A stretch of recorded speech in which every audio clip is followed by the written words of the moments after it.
Hello, and thank you for joining us in this showcase for the Great War Western Front, the definitive First World War strategy game. I'm your host, Bruce, and today I'm joined by co-host Arthur.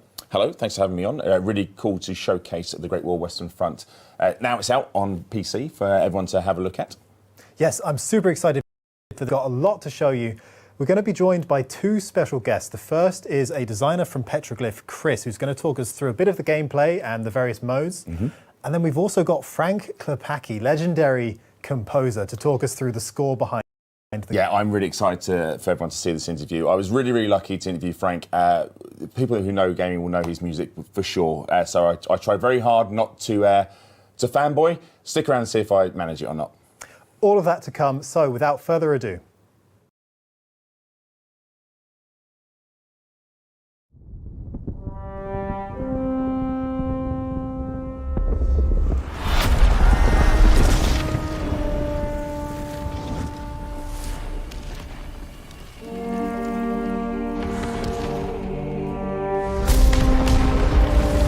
every battle has its turning point.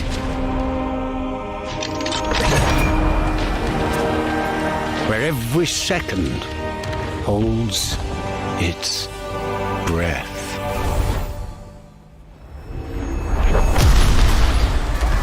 Choices have consequences.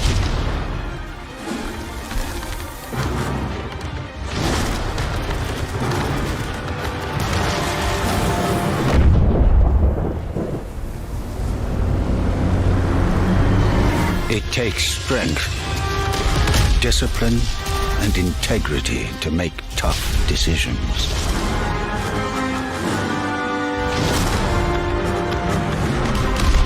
It takes courage to command.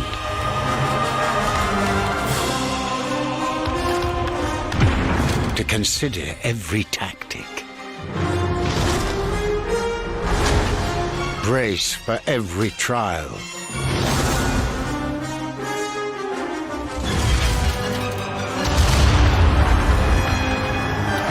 To relive history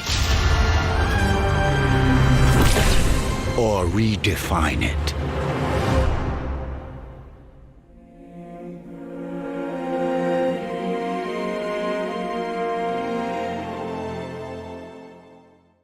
we trust you enjoyed that fantastic trailer for the Great War Western Front. Arthur and I are now joined by Chris Becker from Petroglyph. Welcome, Chris. Hey, thanks for having me. It's great to be here. That's our pleasure. First order of business is to say congratulations on the launch of the game. How does it feel to see your hard work out there in the wild now for everyone to enjoy? Oh, it's fantastic. It's a great sense of pride for all the hard work we've put on it. We're really happy that players get to enjoy this experience we've created for them. That's fantastic. For anybody who missed you on the pre-order live stream, which we would encourage people to watch, could you tell us a little bit about who you are, your role at Petroglyph, and what you've contributed to the Great War Western Front? Yeah, so my name is Chris Becker. I'm the lead designer on the Great War Western Front. Essentially, my job is to make sure the game is, which was a very interesting and unique challenge for us, dealing with the World War I subject matter. We're really happy with how it turned out, and we're really excited that players are now able to give it a try. Absolutely. Really thrilled for this to be out there and for everyone to enjoy. Yeah, it's as you said quite rightly there, Chris. It's a difficult subject matter, but the way you guys have handled it is fantastic. So really happy to see everyone playing it, and happy for you to see it out. Definitely. For those of us who are here for the first time on Twitch, seeing yourself, Chris, and seeing us, could you give a quick overview of what the game is, perhaps in a line or two, if you can, just to, for anybody who hasn't heard of the Great War Western Front until now, before we head into the play? Yeah, so the Great War Western Front is the definitive World War I strategy game. We've built it around historical authenticity and really important tactical decisions. The decisions you make can change the outcome of the war, and we really wanted players to be able to either relive history, redefine it, and that was really our focus making this game. Thank you very much. Yeah, absolutely. And I'm convinced that you've achieved that in a very significant way in multiple modes of the game. So not just the campaign, you have the option to relive or redefine, but also in the historic game mode, which we're going to talk a little bit about later on in the show. Arthur, did you want to hop in? I just want to say that I think Chris has done a fantastic job there of summing up what is a very complex and authentic strategy game in a very short sort of paragraph of words. But I'm excited for him to show it off. I'm excited to watch you take to the battlefield once more, Bruce. Yeah, I think we should jump into the game, right? Yes, absolutely. So Chris, we're going to hop over now and show the theatre map of the game, and hopefully you can tell us a bit more about it. So here we are now on the theatre map, and this is where you're going to be spending a lot of time in the role of theatre commander, planning out your grand strategy across the front in the turn-based element of the game. Chris, could you please talk us through this map a little bit and the various elements that might spring to mind as we look at this screen? Yeah, what we're looking at here is the player's role as the theater commander. You'll notice that the map is divided into a hex grid that the player can move through the different territories and initiate battles. You can see the front line clearly drawn throughout the middle of the theater, and this is where all your battles are going to take place. There's different elements that are a part of each territory, such as the number of stars. You can see some of them are smoking. This means they're already engaging in various forms of combat. And these are all different elements that you have to put together to determine how and when you want to attack. Right, so you say that if there's smoke coming up from a region, it's had a recent battle then is the indication. Does that mean it might be a better target if I'm trying to consider where to push the front line forward? Yeah, that's correct. Regions have what's known as battle fatigue, and after taking part in a battle, they'll have a morale penalty based on the battle fatigue. And so the more times they've attacked recently, the higher the battle fatigue will be. And what this means as a player is you want to plan your attacks in such a way that you can hit the same territory multiple times from different directions in the same turn to really hammer home that morale hit to increase your chances of a victory in that theater. Sure. So I'm looking at these various regions, and I noticed that some of them have a number of stars next to their name. Could you tell us a bit about what those are?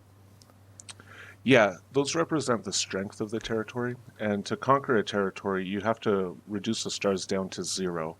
And this is done by achieving great victories in battle. And again, that's why you really want to push down the morale of the target territory, because each great victory will remove 1 star. Stars will regenerate each turn, 1 star per turn. So once you initiate a battle, you really want to be pushing it forward until you can make a clean victory and take over the territory. So this is a really good way to represent the war by inches, right? So this is a sustained sort of war for one territory. It's not a one and done. You're going to really have to think about where you're aligning all of your forces, because it's not just you attacking the enemy. Obviously, the enemy will do exactly this, the players doing, and making their own pushes in different parts. So there really is a lot of consideration here for the theatre commander, right, Chris? Yeah, and that's exactly it. To take a territory could take 6, 10, 12 turns just to maintain that push, to knock all the stars down to take it. So you really have to think long term about your offensive strategy when you're attacking these territories. And you're absolutely right. That's represents the battle of inches that the player is going to be engaged in playing the game. Right. Are there any limits to the number of attacks or battles you can start in a given turn? You can initiate as many battles as you want, but each territory can only attack once. And again, that's the idea, to try and surround an attack from multiple angles so you can really, really push that fatigue level up on the target territory.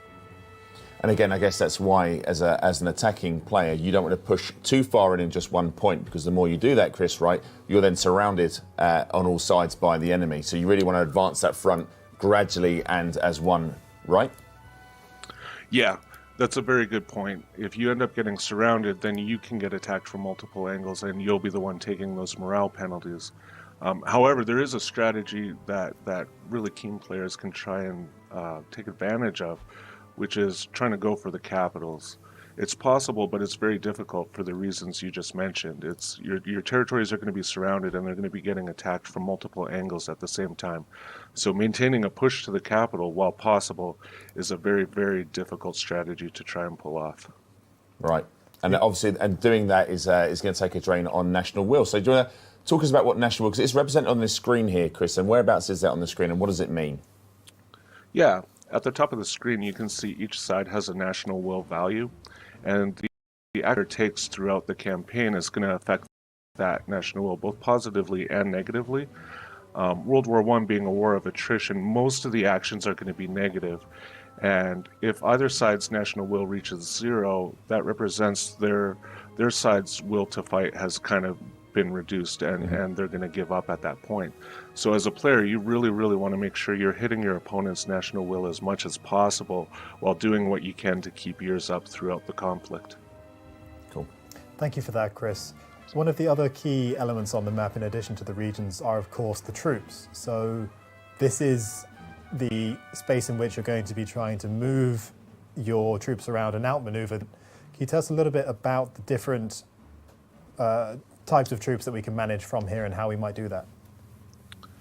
Yeah, there's 4 basic types of troops you'll have. You'll have your infantry corps, and these guys are represented as the troops that are coming in from back home. You'll also have tank divisions, air corps, and siege divisions as well. And these all can be placed in the various territories as you're setting up your offenses. What's interesting is each turn in the game represents 1 month of the conflict. And so because of that, your troops can move anywhere they want in 1 turn, but they can only move once per turn.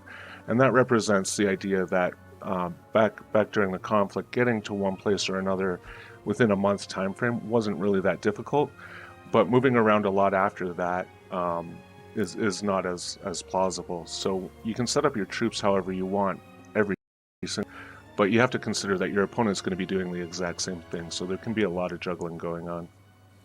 Sure. I also notice in the bottom left corner there, we've got some numbers representing the resources that we have to bear in mind and manage while we're acting as theatre commander. Could you tell us about both the gold reserves and the global supply? Yeah, your gold reserves are essentially your side's war chest. This represents all the economic initiatives that are being taken on either back home or setting up your forces. The global supply represents your armaments in battle. So this is your artillery shells you're firing off, the weapons you're firing, all that kind of sort of thing. And so you have to, as a player, balance the 2 resources together, as they're both very important for maintaining a strong offensive push. Cool. And there's also, I noticed down there's a little science symbol there. What does that represent? Because this is another part of the whole reshape, or you can change history here, right? Yeah, this is the tech tree, and the tech tree is very important because this is what allows players to really shape the game to what they want. The idea is that they can relive history or redefine it. And you can see there's 6 different paths here, and they all have their own different influences on how the conflict's going to play out. A player can really, really push down one tree or another tree, but that means they're going to be weaker in the trees they're leaving behind. And so there's really a cost-reward effect to that as the player's making those decisions.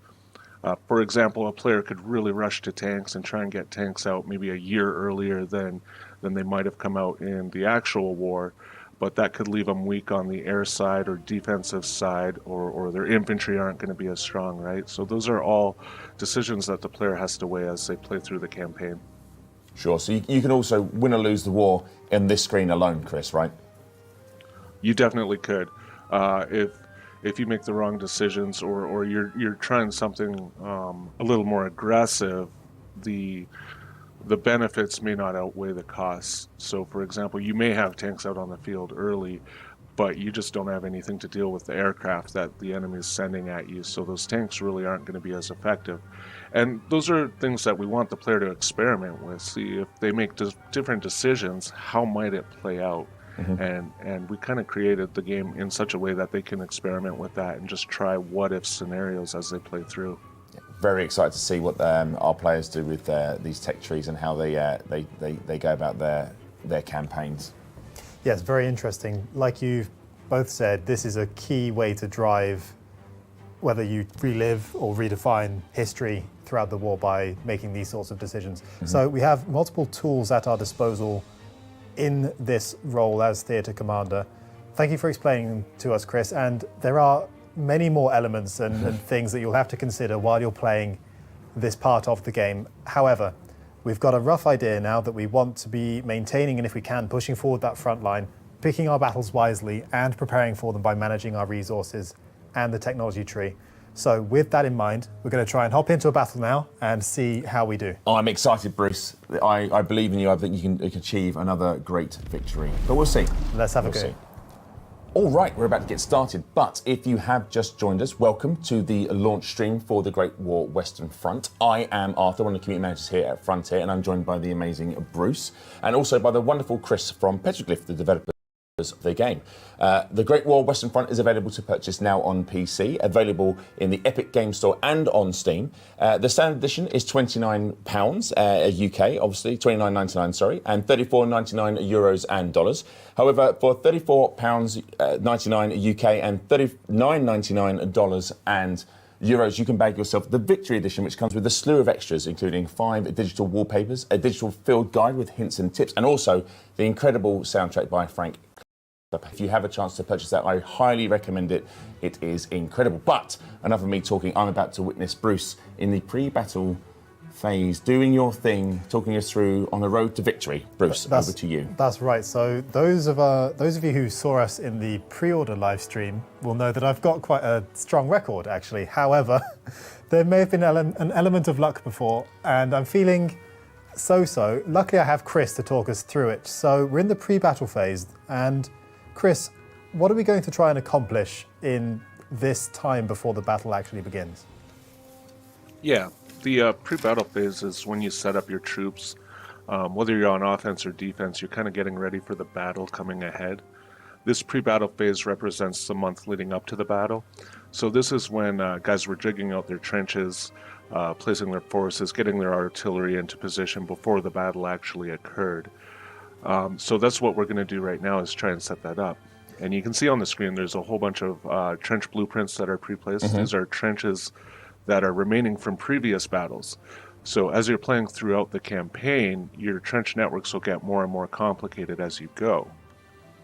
And they're persistent, right, Chris? So they stay. So if a trench is added to or destroyed, that is reflected the next time that battle takes place. So when we talked as a theatre commander, when you're attacking an area multiple times, that's really important to bear in mind, right? Yeah, exactly. They remain from battle to battle, and what that means is as you're getting into more complicated fights, the systems and networks of trenches you built will also get more complicated. But you also have to consider that's happening on the enemy's side as well. Right. So before we lay down our trenches and place any troops and other emplacements, can we take stock of the map really quickly? Could you talk us through various elements? I'm seeing A, B, and C marking 3 points on our side and their side. What do those represent, Chris? Yeah, those are the control points on the map. They're kind of like your soft objectives. If you capture the control point, you'll see a big swing in the victory level that we'll talk about when the battle is going on. But capturing these points is the biggest way to push back the enemy. And if you're able to capture all the points and the command trench, which there's one on each side as well, then you'll get what's called a great victory. And the great victory is what will remove the stars on the theater commander's map. Right, so those will be our objectives for this upcoming battle. I may just pick one and go for that and call it quits at that point. So let's make that our goal. So with that in mind, can you give me some guidance with laying down trenches to start with? I'm going to pick out the basic firing trench, but I also see I've got other types available to me. Yeah, your different trenches will provide different defensive bonuses. The big thing is you really just want to keep your guys in trenches as much as possible. When they're open, they're going to be susceptible to aircraft or artillery fire, or even snipers can be upgraded later in the game as well. So keeping your guys in trenches is important. One of the things you want to do, whether you're on offense or defense, defense, make sure your network is effective at moving troops around the map so that they can stay in trenches while they move around. One of the trench options is the communication trench, and troops will move faster through this. The only thing is they can't stay garrisoned in it, but it's still a really good tool for getting guys around between blocks of trenches quickly. And keeping them connected means you can get your troops from one side of the map to the other pretty quickly and pretty safely.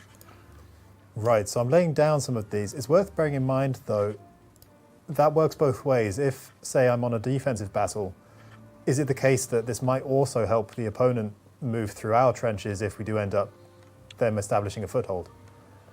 Yeah, you're right. It does definitely go both ways. And you can use your enemy trenches against them, or the enemy may use your trenches against you.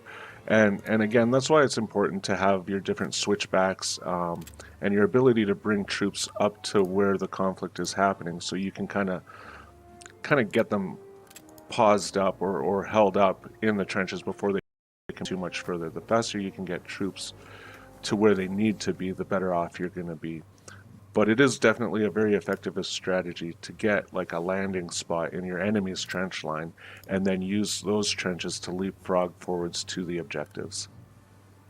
Right, so I've laid down the beginnings of a trench network. I'd like to fill them up with some troops now.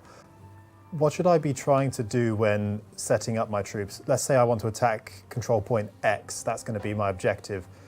Presumably I should be trying to fill up from the front and over to that side? Yeah. What you're going to want to do, though, is make sure that you have a reasonable defense for all your points. If you leave some places exposed, the enemy can still hack it. So you can't just put all your troops on one side and then charge forward. You still have to have some defenses available on the other points.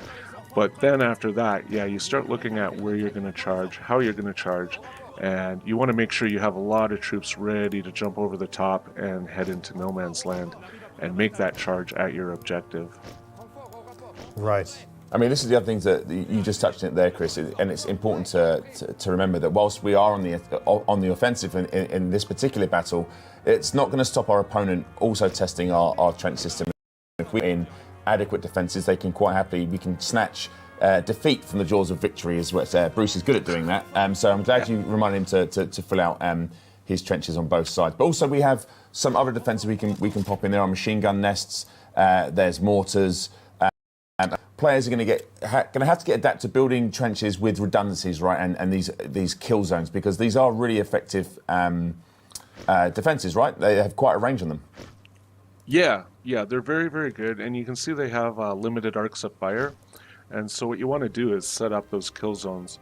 An effective strategy we found as we're playing through is if you bring the machine gun's nest like one block, then it's harder for the oncoming infantry to get up to it and take it out as quickly. They have to go through a full trench line first. So a lot of times setting up that kill zone just one line back from the front line can be very, very effective. And just like that, mortars also have limited range. They'll shoot 360, but their range is limited, but they're also effective at different things as well. They can shoot in the trenches, and they're effective at taking out armored pieces as well that may come up to you. Yep. Another thing I noticed there is the humble spotting balloon, which whilst may not have any offensive capabilities, I would say is vital in this, in letting you see move enemy forces, right? And you can see on the mini map there in the top right hand corner just how effective its viewing range is, and it's a risk reward, right? How far forward do you want to push this, Bruce, and expose that balloon, and to what we're going to be seeing. Obviously, you're going to go for control point X, so you do want to see what's in there, because we do have other capabilities, but I'm sure, Chris, you'll talk us through, such as artillery, which we can use to great effect to soften up trenches before we attack. Yeah. And that's a good point, is what you're planning for right now on offense is your charges across no man's land. And there's a lot of different pieces that go into an effective charge. Vision being one of the big ones. If you can see where the enemies are, you can see where their emplacements are, try and soften them up or suppress them while you're charging ahead. If you're going in blind, there's going to be a lot of things trying to take you out that you won't see. Yeah. Another interesting thing that should be noted is there is a limit to how many troops you can put on the field. So right now we're capped out at 30 out of 30. So we're going to have to take some troops out to make room for artillery and other pieces if we want them. Yeah, I mean, you're absolutely going to want to have artillery, and we'll show why in a second. I mean, artillery is, I mean, I think World War One is famed for the usage of artillery, both rolling barrages and obviously effective artillery, which is both present in the Great War Western Front, and we're going to see some of this being hopefully used to great effect by Bruce during the battle. I'm sure he'll be fine. But there's also, Bruce was highlighting it earlier on, there's also pre-battle artillery, and as Bruce is just aligning his troops and putting his pieces down, do you want to talk us a bit about the pre-battle artillery, what that means, what that represents? Yeah, so as mentioned earlier, this pre-battle phase represents the month leading up to the battle as everyone's getting into position. But that's not to suggest that that month leading up to a battle was quiet, not by a long shot. And so you can invest some of your supply that you brought into the battle into pre-battle artillery barrages, and these will happen at the start of the match, representing the barrages that would have been going on leading up to the battle. And this was a very common thing in World War One. There was often weeks and weeks and weeks where nothing was quiet. And so we represent that with the pre-battle bombardment that allows you to barrage the enemy leading into the battle. Cool. I mean, Bruce is going to have to, he's going to have to free up some supply, but he'll be able to. Yeah, I think he's got one of the artillery out. Yeah, he's got 1 day's worth of pre-barrage. I think Bruce has gone heavy on his artillery, and I think if players are noting as he's popping it down, you can see that they have quite the range on them. But again, this isn't modern day artillery. This isn't super precise. You'll get it in a roughly about the right area, Chris. Okay, but it's not going to land pinpoint to exactly where you put it down. So. I'm curious to see how Bruce is going to use this. He's gone very heavy on the big guns here, so I'm excited for this battle to take place, to be honest. Yeah, so I've opted for 1 day of pre-battle bombardment. We'll see if that clears enough. And like I say, I've gone very heavy on the artillery, so we'll see how that serves us in the battle. Okay, well, Shall we go for it? I think with no further ado, I think we're ready to see Bruce lead his troops to, I'm sure, which is certain victory. Okay, I'm ready to go, Bruce, if you are. All right, let's begin the battle. So here we are in the battle, ready to go. Chris, under your guidance and your will, I'm going to hopefully try and capture control point X. So could you, as I'm getting ready to do that, talk us through the change in the UI that we're seeing here? I'm noticing some different details at the top. Could you explain the degrees of victory and that bar that we're looking at? Yeah, so you can see at the bar on the top, that's kind of your relative strength, and you'll see that progress throughout the battle. It gives you an idea of if you're winning or losing. And then the checker pattern at the top is your degree of victory. Now, the attacker always starts out at a disadvantage in terms of their potential, and this is because the attacker put all the effort to get all their guys razzed up and ready to go, and if they were to just leave the battle right now, that'd be very disappointing for their forces. So as the attacker, the impetus is on you to really make that push. Yeah. Now, one thing that the real field commanders didn't have was a pause button, and we might want to do that as we're discussing, because whilst we're talking, the enemy are definitely doing things, Bruce. But what would you suggest Bruce would be for Bruce to do as his first action here? Because I see his balloon is ready to go. Maybe it's get up in the air and have a little look-see? Yeah, definitely. You want to balloon up. That's going to show you kind of what kind of paths you want to take as you go to attack. It'll give you an idea of the defenses the enemy has in place. But also you're looking for the targets you want to soften up and suppress while your guys are charging. So what's very important information to have is to get that balloon up as quick as possible. All right, well, I guess you know what you're going to be starting. To bear in mind, the enemy will be making their own manoeuvres, Bruce. And as you start the battle, I might have some more questions for you, Chris, as we go in. So, Bruce, I wish you the best of luck. More importantly, I wish Bruce's troops the best of luck. All right, so let's get cracking. So if you want to hit play on that and or organise your troops, so don't listen. I'm side seat commanding here, so I'll carry on. But, all right, here we go. So the balloon's going up. We can see the map will start to expand and have a look as the field of vision comes in. We can see what defences the enemies have, and it looks like they may have anticipated your pressing towards X there. Oh dear, Bruce. Yeah. But it's a very well assessment. fortified control point.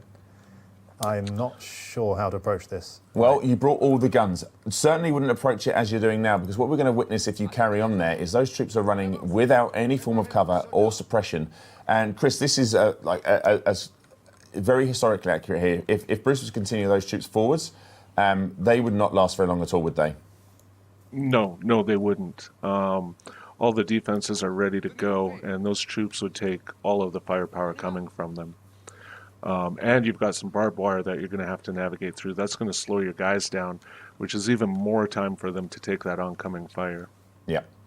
So I think, Bruce, since you brought every form of artillery that you have, I would suggest you would start using it to soften up those trench lines, maybe removing some of the barbed wire, getting your troops to those trenches as fast as possible, and having a look, see what we can do. Also, being aware that the enemy may or may not be on manoeuvres on the other side of the map.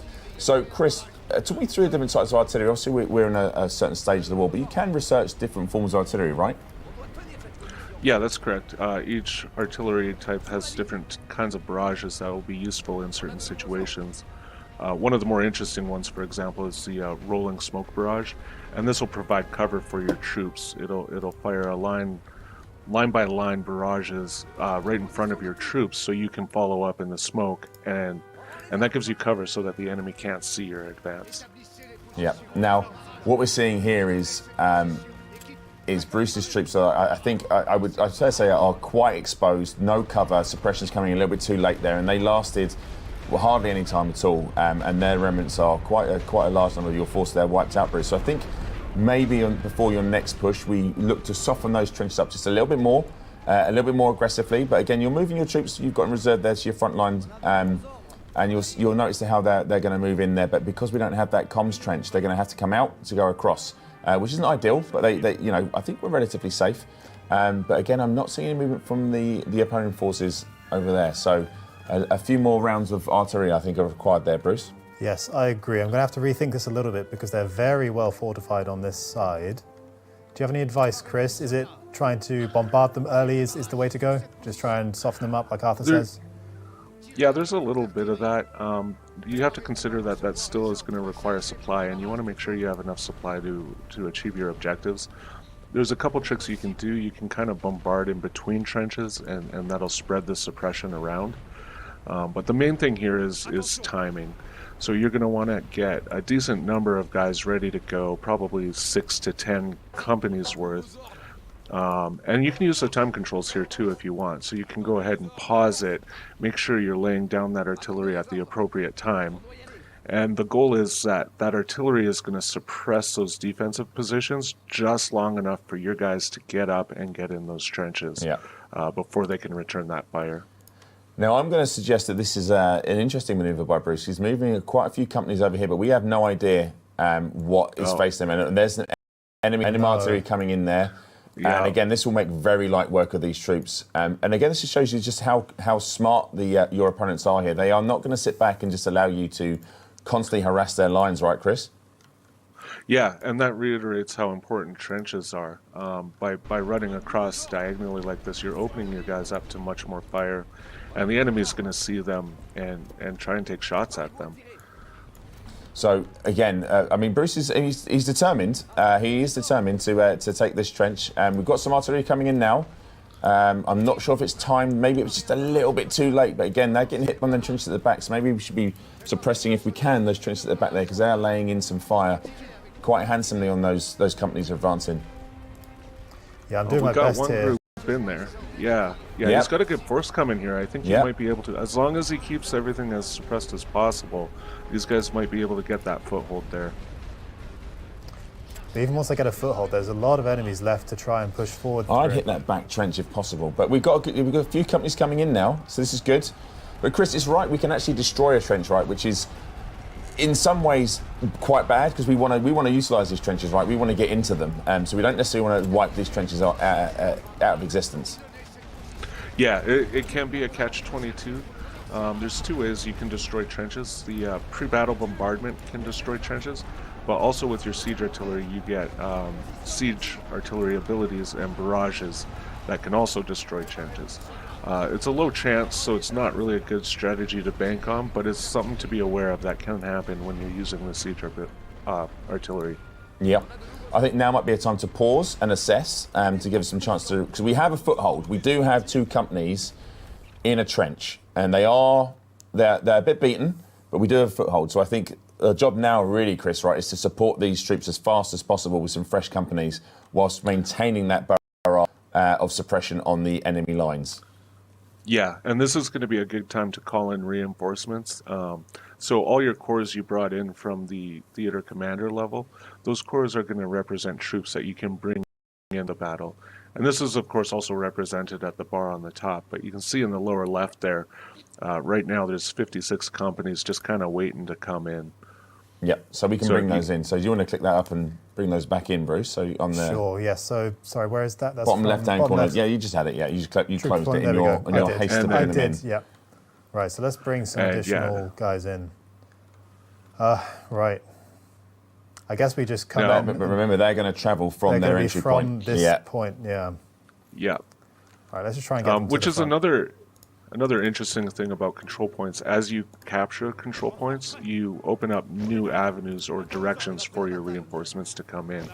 So that can be a strategy you play throughout the battle, is which points you capture, so you know you can bring in reinforcements from that position. Right, I was gonna bring that up actually, because thanks for pointing out. That's exactly one of the key points, right, of taking these positions, which means your reinforcements can arrive much nearer the scene than where we have with Bruce. Now, what we could be doing here as well, obviously Bruce is bringing in those reinforcements and run to the front line, but he could be bringing them in and then running the troops that are in those trenches up now to save some time, and then replacing them with the reinforcements, right?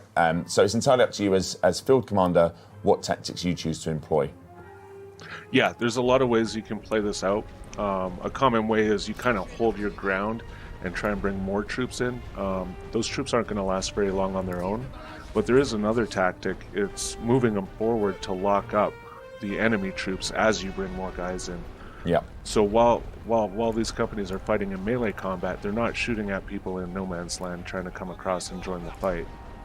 Yeah, I mean, there's a valiant fight going on in that trench, and one company's just managed to hold it, but they are literally on. It's touch and go now. I think they're going to need some support pretty quick, but it's on the way. Look, there are companies charging over the top now. This is going to be close. And we can see that the victory bar at the top, right at the top of the screen, is edging ever so slightly back towards a victory towards us. But I think that may switch again in a moment when this company gets removed from this trench. But the enemy have committed an awful lot of their forces now, and none of them are fresh. And here we have some units coming in, but they're going to need some suppression support there, Bruce, because there's a enemy company there in a trench, and they're not being suppressed, so they'll be doing some damage here. Yeah, and another thing that's important to notice, different trench types can support amounts of troops.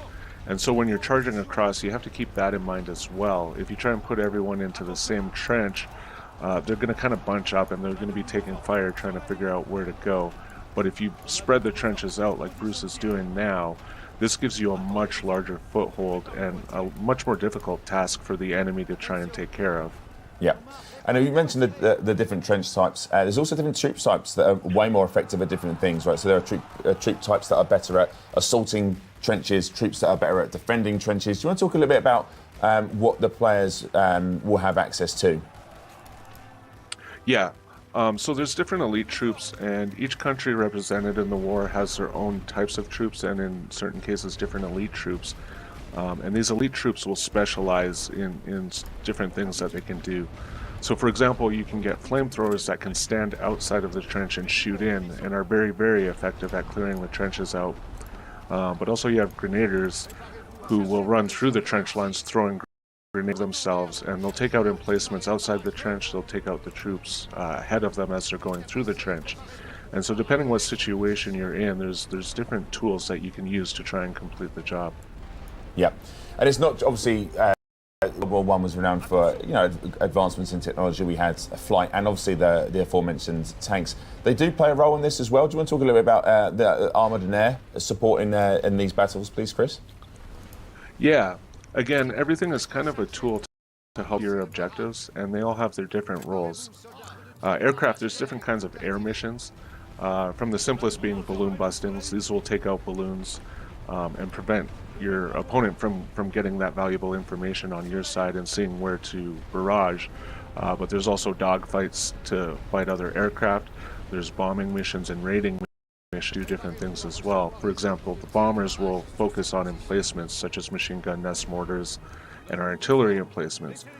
And if you don't have air support to back that up, then your bombers are going to die pretty quickly. Or conversely, if you don't have any air support at all, the enemy may be using these bombing missions on you.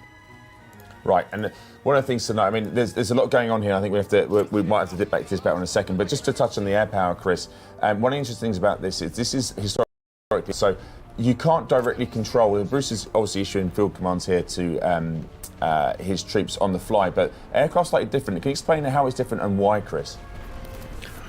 Yeah, that's correct. So for air missions, you give them a target, and then after that, they're autonomous, and they'll try and achieve their target as best they can.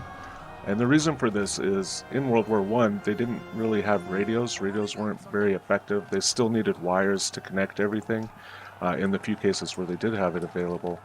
And so because of this, pilots would kind of get their mission, and they were just off on their mission until they ran out of fuel. And that's how it works in this game as well. Once you give that mission, they're off and gone. Right. This might be a good time to pause the battle and assess. A lot has happened. So we do appear to have had a foothold. We can see that X is being captured, Bruce, but you have sustained some losses here. So I think we're going to need to maybe look at reinforcing your own front line at base and using those that are at base to support your remaining troops up here. Because you can see the AI here is quite happily reinforcing its lines and shelling its own lines here to keep you out. And I noticed in that last battle there, the AI, your opponent was actually shelling its own troops because you presenting a target of opportunity there for them, Bruce. So it's close. This is the kind of decision that field commanders will often be faced with, right, Chris? I have to decide, do I commit more troops and more resources to taking this control point and winning the battle? But accepting at the same time that might mean if I lose, the stakes have been raised, right, and I lose additional national will. How do you take those kinds of considerations into account? Yeah, after each battle, there's multiple costs that the player will incur. There's replenishment costs, so for all the troops you've lost, you have to pay to kind of resupply them and get them back up and going. There's also a national will cost, so the more troops you lose, the more national will hit you'll take back in the theater commander mode. And so those are all things you have to consider. And you can see kind of capturing control point X here. If you're able to capture it, you'll see the score bar at the top jump, and that score bar is also going to change how much the replenishment costs are and what kind of national will hits you'll be taking.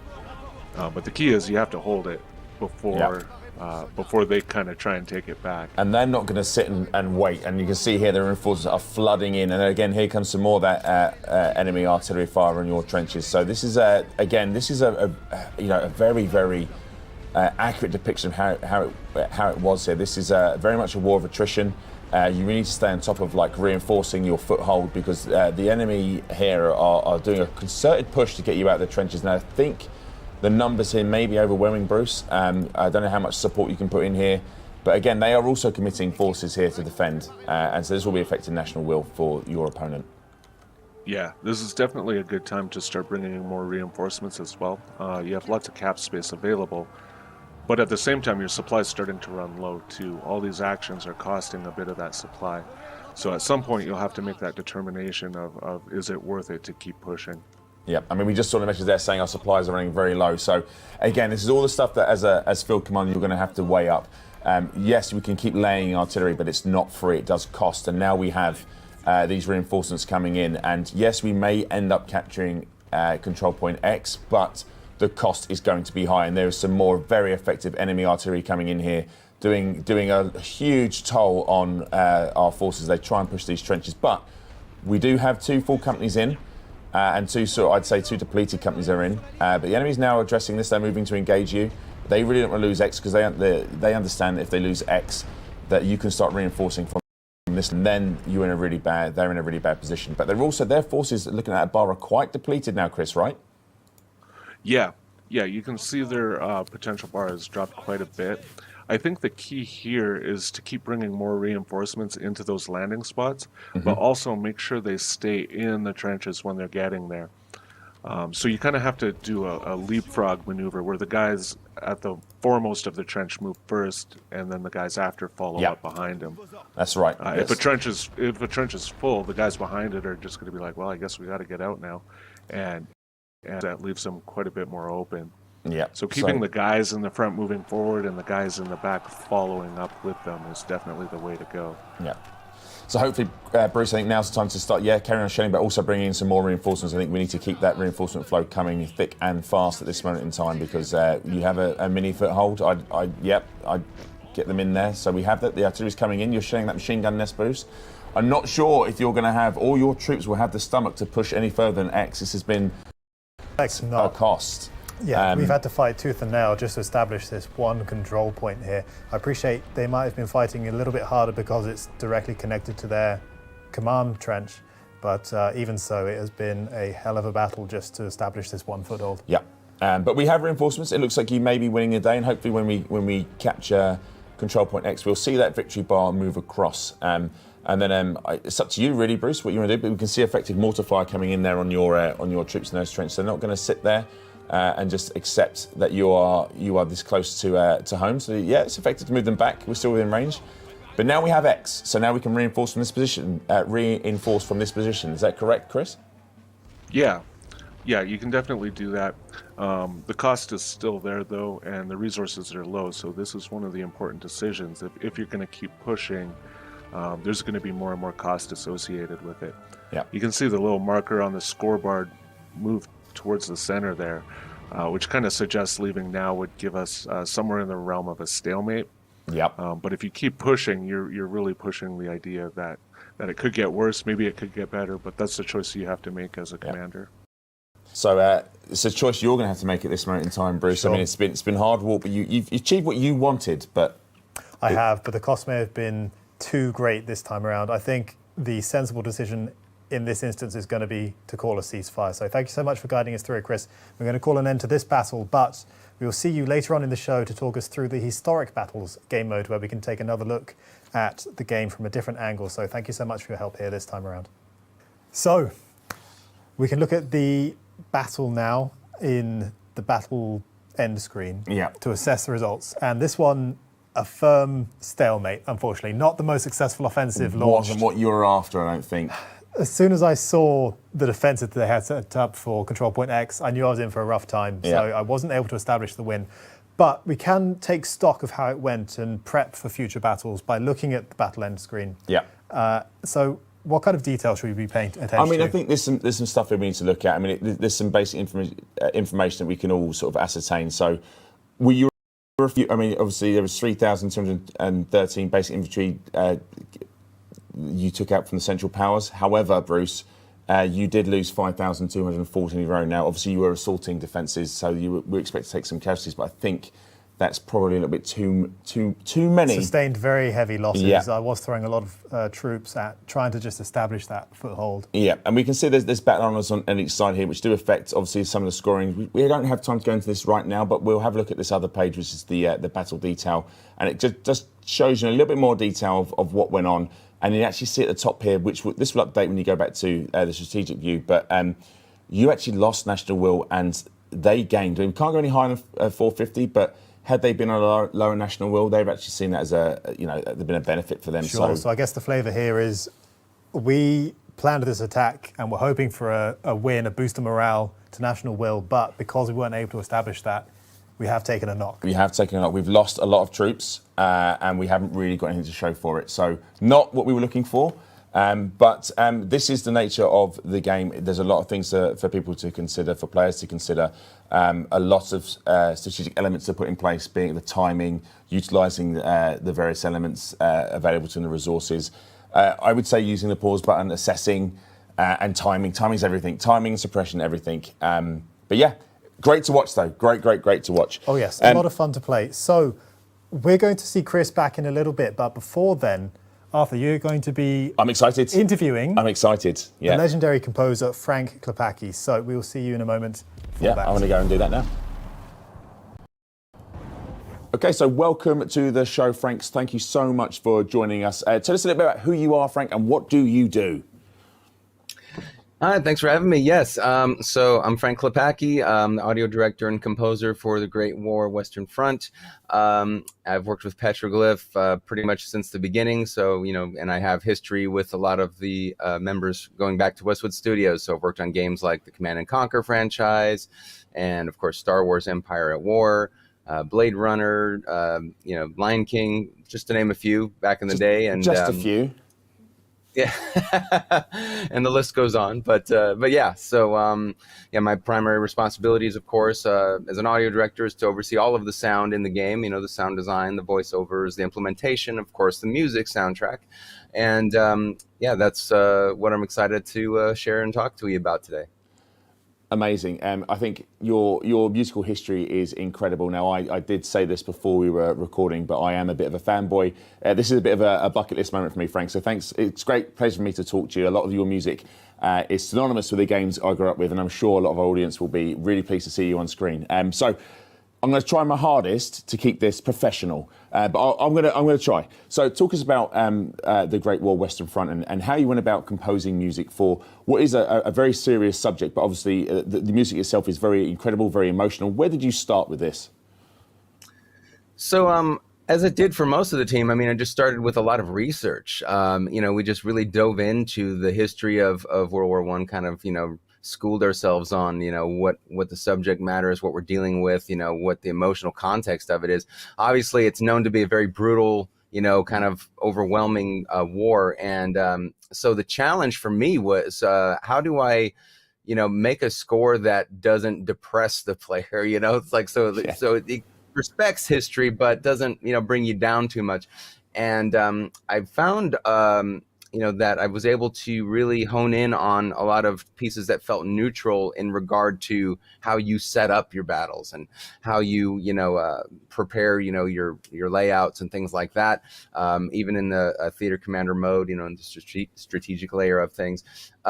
So that was one focus. And then another area was, of course, the battle themes, and I wanted those to feel intense. I wanted those to, For sure. kind of have some excitement behind them, but still feel that sense of foreboding, war. And so I've found balance with the feel of that as well. And it took me a little while to kind of, figure that out.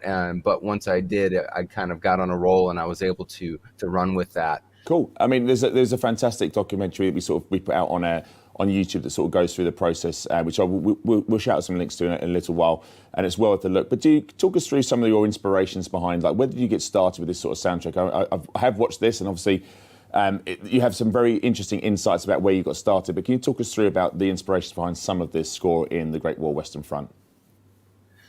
Yeah, so basically the idea was, at first I started kind of, going through World War I based, movies, documentaries and things like that, and listening for how those were scored. And nothing was really jumping out at me, honestly, that felt like it would be a fit for the game in terms of something to reference. So instead, I actually just went back into history again and listened to many classical composers of that actual era. And I figured, what better way to draw from something than what was actually being made then. So I started allowing myself to be inspired and influenced by that. And I really focused on, pieces that felt more dramatic, that could be applied to more of either a film or a game score, but, in a way that is very traditional orchestral instrumentation. And I didn't focus on doing any sort of clever sound design or, backdrop elements, that modern movies tend to focus on. I wanted this to be really super traditional in the approach and the sound. So that's kind of where I drew a lot of influence and inspiration from. And the backdrop for me to move forward. And then of course applying my own filter to it. Yeah, I was going to say, the soundtrack is distinctly it's unique. It's fitting for the game and the era, but it's distinctly you. As a fan's sort of perspective, it's distinctly has your qualitative touch on it, which is very evident. You mentioned there talking with a live orchestra. How was that for you to work with a live orchestra, and what sort of challenges that present? So it's really wonderful to be able to work with a live orchestra whenever we have the chance to, and I'm grateful that we were able to for this project. The nice thing about that is, you get a real human, organically played, performance that, has a lot of dynamics and a lot of emotion that, only people can put into that sort of thing. So you can only get so far with mocking it up with samples and, doing that sort of thing. I mean, there's limited, dynamic range and expression with that, even though they've gotten it in recent years, it's still never going to really quite nail the feeling you get from a natural live orchestra. So working with that is great, and getting to the process of that, it's a lot of anticipation. A lot of doing the score and preparing it is anticipating, how is this going to sound? What do I think they're going to do with it? And I'm trying to predict the future a little bit with that. And once we get there and start, recording these pieces, we can immediately hear in the control room when what we're listening for, oh, hey, can we have you guys bring, things a little bit more, bombastic here, in this section of the piece, so that they can kind of feel where we're going with it as well. And they really adapt so well. It was really awesome. There was a ton of music. We wanted a really big sound for this, so we had 100 musicians on this thing to really just give it that grand feeling and grand sound, and I was super happy with everything. Yeah, I mean, it does sound grand. I think it's the best way to explain it. And one of the things I'm always curious about when I speak to somebody with an obvious talent like yourself is what's the moment where you're like, that's it, that's the take, that's the moment, that's this soundtrack is where I want it to be. Is it like a eureka moment, or is it sort of as you plan it out? The best way I can describe this is, once you're there and hearing it for the first time, it just gives you goosebumps. Because I'm so biased and so used to hearing it, in the way that I've mocked it up for so long. So when you finally get to the point where you hear it played back for the first time and through the speakers, and you feel the room move from it, and just the way the sound vibrates, it really gives you goosebumps. It really just sends a chill up your spine. You're like, oh yes, this is what we've been, waiting for. And but then also listening to them, play everything, like I said, we're very focused on, the performance that we want from them. So then once we kind of get into the swing of things and get a good working pace with the orchestra, they start to understand, okay, this is kind of the vibe that he wants, or and the conductor is really on page with us too in terms of getting that as well. So sometimes we go through a few sections, two or three times, to make sure that we're getting exactly the feeling we want from it, or and we'll make adjustments on the fly too. Sometimes myself and the arranger we'll be there and we'll kind of look at each other and say, this part, do you think we should take this instrument out, or should we, enhance that and have them play louder? Make decisions like that along the way too, because those are the things that now we're hearing it live and we're hearing their interpretation of the performance. So we want to adapt to that and make it, feel as best as we can too from the arrangement perspective. So, I mean, one of the questions I guess I've always wanted to ask you is, obviously music is I guess your passion, your life. What's one of the challenges of writing music for a video game? What things do you have to consider when you're composing a score like the one you have for the Great War Western Front? Yeah, so I always tell people, in comparison to like working in, say, television and film, those formats are linear. Every time you watch them, it's going to be the same way every time. So, if you get a cue for a television or movie, it's set up a certain way, it's a certain time, it's a certain length. You have to hit the beats within that cue, and then that's it. You're done. You hear it the same way every time. In a game, that's not the case. The player is very much in control of what's happening and what they want to do, when they're going to attack something, or how long they're going to lay back and prepare. So things like that, we have to anticipate more moods and emotions for the situations that they're going to be in at any given time. And, or a special event happens, we'll have a score for that, but that can pop up again, whenever the player sort of hits that mark, or when they decide they're going to cross over to that. So a lot of it is just to, kind of hone down the emotions and the feeling you want the player to have in any particular situation, then they can, feel that along the way, along their journey. It matches up to what they're doing. And then therefore it feels like it's a part of the experience that they are very much guiding. And that's the real difference with doing video game scores. Sure. I mean, I think we discussed this before. I think I've always said, that so music is the soul of any sort of particular media or medium. Music really sets the tone. And I think that the challenge, which you do very beautifully with this game, is the music is like an unseen user interface or a piece of UI for the player. The player will understand exactly how the battle's going simply by listening to the music, whether it's it's triumphant or whether they're in peril or danger. And I think that comes across really, really well in the soundtrack. And I think that answers my question beautifully. Thank you very much for that, Frank. Here's a tougher question for you, though. Sure. You've written a lot of tracks for the Great War Western Front. If you had to pick one, and I'm sure they're all like your children, but if I was to say, was there one you had the most, maybe it was a fonder memory of creating, but do you have one track that's your favourite? I have to say the main theme of the game really stands out for me because it's something that means something personally to me, because it's basically the first score that I worked on for the game, just to kind of set the tone. I really wanted something memorable that kind of felt like what this game was going to be about. And it has strong melody. It has a few different parts that it takes you through. And so I felt really good about that one. And also for the reasons that I was able to carry those melodies and those parts into other elements of the score as you're playing. So you'll hear variations on the theme, whether it's, very subtle or whether it's, battle driven. Those things continue to echo throughout. And that's a fundamental part of composing for soundtracks that I personally love. Coming up with the composers that I really look to, like is one of my favorites, and that's sort of an approach that is just always with me. That was important to me to carry through as well. So yeah, kind of taking the classical composers of the era and then mixing it with a sort of a Williams-esque vibe, was sort of my thing with this. And the Great War main theme kind of encapsulates all of that for me. Yeah. And it really is a wonderful theme, as are all the tracks, to be fair. It was a hard question, a bit unfair on you, Frank. But there we go. Look, I'm super conscious of your time, and I know we've got some more gameplay to go through. But if you want to know more about how you went about creating this, please check out the on our YouTube, which is the video where we go into more depth on which is Play the Great War. We can talk about how Frankie went through creating this soundtrack. If you want to purchase the soundtrack, which I recommend you do, obviously it comes as part of the Victory Edition, but you can purchase it separately on Epic, and it's $6.99 in British pounds or $8.99 in euros or in dollars. I recommend it.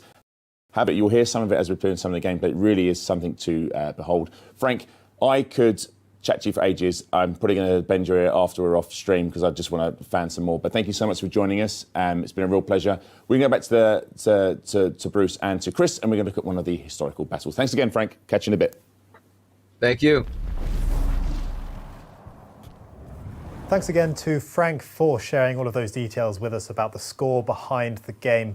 Arthur, how did you enjoy that conversation? Well, I think it was easy to see. It was hard for me to contain not being such a fanboy. A big fan from way back when I was but a boy listening to the music that man created. So it was great. But enough me and my reminiscing. Welcome to the launch live stream for the Great War Western Front. Where have you been? You've missed Bruce achieve an amazing stalemate, Bruce, in his first battle. But the Great War Western Front is available to buy now on PC. It is in English pounds. Let me get my notes in front of me. It is $29.99 in UK money, or is $34.99 in US dollars or euros for the standard edition. If you want to purchase the Victory Edition, it's $34.99 or $39.99 US dollars and euros, and that comes with 5 digital wallpapers for your desktop, a digital field guide going through some hints and tips about the units in the game, some tactics, and of course, as I've just spoken to Frank, it comes with a copy of the soundtrack for the game. Well worth picking up. But this is a chance to showcase yet another element of the game, because obviously Bruce and obviously Chris is going to be joining us in a second. We've looked at the campaign mode. We're going to look at other modes of play in a second. You can also play this in multiplayer. There's skirmish, but we're going to be looking at historical battles. So welcome back, Chris. Thanks for hanging on in there. So Bruce, talk us through what we're looking at now. Yes, so As you just mentioned, Arthur, this is the historic battles mode. So for those of you who want to take a break from the campaign or the other two modes that you just mentioned, Arthur, this is a way to enjoy 6 pre-made battles that are representative of historic battles that took place throughout the First World War. Chris, could you talk us a little bit through this screen and the information that we're seeing? Yeah, so included with the game is 6 different historical battles, and these are where the player gets to play as the field commander and participate in battles that are more handcrafted to be representative of specific instances in the war. And each one has kind of a unique backstory and theme, and is more handcrafted with unique objectives and goals for the player to achieve during the battle. Cool. We can see those goals on at the bottom of the screen there, Chris. So as we go along, there's a little bit about the history of the battle. The dates and times, obviously, a little synopsis, and the map is obviously available. And it also tells you about the objectives for victory. Now, these are spread across the entire time of the war, 1914 to 1918, and will feature playing as both the Allies and obviously the Central Powers. So it's a very unique aspect of the Great War Western Front, and obviously you can select difficulty. But I think based on your previous experience and the previous battle, Bruce, we should probably remain on Soldier. I'll be staying on Soldier for this one. We're actually going to hop into the second battle of Passchendaele, and Chris, hopefully you can talk us through it. So our objective for this one is to take the Passchendaele control point Z within the time limit, and we're going to be playing as the Allies this time around. So let's get into it. Okay. Now, just as we've loaded up the game, before we hop in, we're seeing here on now some of the footage from the archives over at the Imperial War Museums, who we've partnered with for this game. So big shout out to them. This footage is going to add some historical context to each of the battles before we hop into them. So we do encourage you to watch them just to get a little bit better understanding of what exactly we're going to be diving into. Yeah. All right, so the first thing we're met with here is the information bulletin giving us an overview of our goals. So, Chris, as it says here, we've got the objective, which is to capture control point Z, and I also noticed we've been given some hints. Is this going to be present for each of the historical battles? Yeah, that's correct. It helps you get an idea of what the thought process might have been during the battle, as well as some of the restrictions that the player may have to deal with while fighting the battle. Sure. So in this case, I noticed, for example, that we're going to have rolling barrages. We didn't make use of those in the campaign battle we did earlier in the show. So could you explain what those are and how we might use them to capture control point Z? Yeah, a rolling barrage is a series of barrages that is pushed ahead of the troops while they're charging across no man's land. And the idea was they would kick up a lot of dirt and smoke and really obscure no man's land, allowing soldiers to charge through it without becoming easy targets, as they were very, very hard to see through the smoke. All right, and as we can see here, this is the historical battles version of the pre-battle. Now it's slightly different here because we can't lay down trenches, right, Chris? This is just getting an idea for the field, having a look at what we've got to achieve, and then the resources available to us. Yeah, that's correct. Everything here is pre-placed for you. The idea is that you can take a look at the battlefield and get an idea of what you're about to be walking into and what resources and assets you have available. All right, so we're going to have to. We've got a limited time left with you, Chris. I know you're super busy. You should be out celebrating, but we're going to begin the battle. So we're basically going to push forward here as the rolling barrage comes in. We're going to have to try and time these charges to be right behind these barrages, right, Chris? Yeah. Yeah, and you'll get a notification of when they're coming. In this case, the barrages are managed automatically from off-map. So all you have to do in this case is just make sure you have your troops ready to charge up behind them. Yeah, I'd grab more than that if I were you, Bruce. More troops. I would, yeah, more. And you can see on the right, you got about 10 seconds before the barrage starts. And there you go, the little marker's coming down to show you where it's coming from. Oh, here we go. Oh, careful, get behind that line. I hope I haven't... Behind those green dots, yeah. I hope I haven't jumped the gun a bit. Or maybe. Let's hold them back for a sec. Okay, right, now we go. Right, we're going. And now you really want to get into that smoke because that's going to obscure your troops as they advance. Right. So keep an eye on those. Don't let them stand still, Bruce. That's it, keep going. Your units at the back there. I'm actually. This is really tense. I don't know if you time this perfectly or just I too think I'm late. a little bit short. A little bit short. We'll see if I'm starting to take some fire now, but we're getting in. We're starting getting to in. get Start applying to trenches. I think we need to get in there. So we've got machine gun nest has gone down. That's great, actually, taking that at machine gun nest. These troops aren't going to last very long on the right-hand side here, but let's focus on where we are making some victory here. They're in the trenches. Keep pushing. Can we get some more units up to support? We've got another barrage coming in 23, 22, 20 seconds, Bruce. So we need to get these guys ready to go, these troops ready to move in. Well, the next barrage is going to hold off. Oh, it's going to hold, of course it is, there. yeah. Yeah. Your commanders aren't too keen on friendly fire, so they're going to hold off for a bit, but you got a lot of troops in there. So the next move is pushing them through the trenches to get ahead of things. Yeah. So as before, we've watched in the previous battle, so we need to move these troops that are here up so the other troops can come in and reinforce. But we're in a good position, and we also have artillery, so we could perhaps start shelling that other trench as well from our own actual artillery that's in situ. We can start laying that down to soften these guys up. Right, let's give that a go. There's other troops coming in there, Bruce, that you had coming up on the battlefield. Where are they? They're just there. They're standing still. We need to get them moving. Them in. Let's get them in. I'd focus on these trenches on the left-hand side there, Bruce, where they're... I want a victory for you on this one. I want to see you take... You didn't want it last time. Well, I thought you needed taking down a peg or two. I thought you were a little bit too confident, and that was... that's the great thing about this game, though, is that, you can feel like you have it in victory is there, and then it can change in a heartbeat. So it was good to see you ably demonstrate that, Bruce. Interesting that you've pushed on the right-hand side there, but it seems to be effective. That artillery you've put in is great. It's a pincer movement that I'm going for. I'm trying to capture from each end. Don't use fancy words like pincer moves around me, Bruce. I know you're just making this up as you go along. It's fine. That's a real term. Yeah, he's going in. I reckon you might have this, Bruce. This is looking good. One thing we haven't talked about yet is moving into other occupied trenches and melee combat. So am I right in saying, Chris, that you won't fire on enemies that are occupying the same trench, but rather it becomes a mano-a-mano situation? Yeah. Once the melee starts, you're locked in until the conclusion of that battle, of that little fight.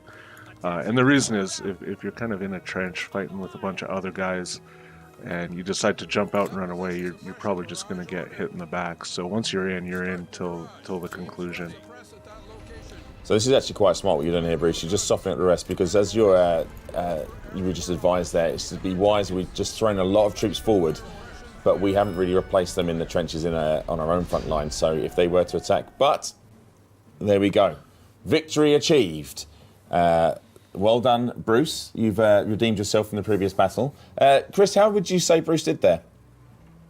He did really well. That first charge was very effective. He was right up on the smoke, which gave him a lot of clearance to get in before return fire occurred.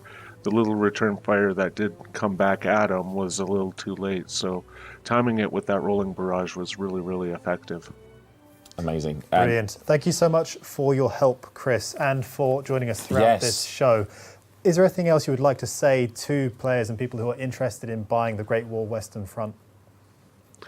We've had a blast working on this game. We're really excited with the mechanics we've put together, and we can't wait to see what players say and see their reactions. Amazing. Chris, thank you so much for joining us. Now go, enjoy and celebrate with the team. You certainly deserve it. Enjoy your launch today. Right, Bruce, that was intense. Well done. A victory taken. I'm not surprised. I am a little bit, but it's great. It's great to see the different ways you can play the Great War Western Front, but also the thing I love about the historical battles is that you get to play with some of the bigger toys sort of straight away if you want to. So the rolling barrage and stuff like that, which you obviously can unlock in a campaign and utilise yourself. And you can see the scope of that battle, how big it was going to get if that was to carry on, like all the different trench lines and stuff. We haven't seen tanks, we haven't seen planes, we haven't gone into espionage, we haven't gone into all the other stuff that's in here, all the research trees. There's so much to this game. It really is going to sort of scratch that itch from multiple levels. So I've had a real blast with you today. Thank you for inviting me on to this. Please, if you do another one, can I come back and watch you succeed again? Yes, of course. You and your positive, supportive attitude are always welcome on these shows. For, Bruce. So thank you very much for joining. And yes, we're super excited for you to try out the game for yourself as we've mentioned throughout the show, it is now available on PC via Steam and Epic, so do go check it out, as well as the Victory Edition that we've mentioned before with multiple bonuses. We hope you enjoy all of that, and thank you so much for watching today. Take care. See you soon.